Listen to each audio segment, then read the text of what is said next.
কথা বলবেন না স্যার, কথা বলেন না স্যার, আপনার কাছে আমার ক্ষমা চাই। আমি কোনো কথা বলবো না, ঠিক আছে, thank you sir. Already Latif সিদ্দিকে বলে ফেলেছেন এখানে সেটাইখান পান্নার সম্পৃক্ততা আছে। আর অন্যান্যদের সাথে আমরা যখন রিমান্ডে নিব বা গুরুত্বপূর্ণ আসামিদেরকে রিমান্ডে নিব, যদি কথা বলে তাহলে তারা ফ্যাসিস্টের দোষর হয়ে যায়। এই বাংলাদেশে এখন স্বাধীনভাবে মত প্রকাশের কোনো সুযোগ নেই। আজকে অলরেডি লতিফ সিদ্দিকে বলে ফেলেছেন এখানে সেটাইখান পান্নার সম্পৃক্ততা আছে।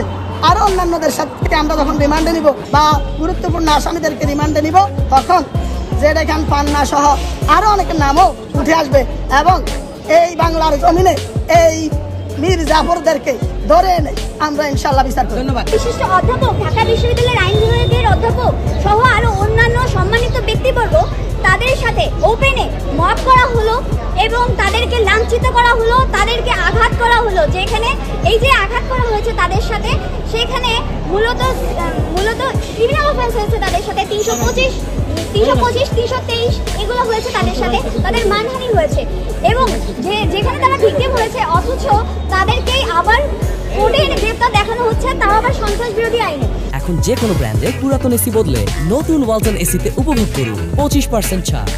এই আসামিদেরকে অতি শীঘ্রই অচিরেই আমরা রিমান্ডের প্রার্থনা করব।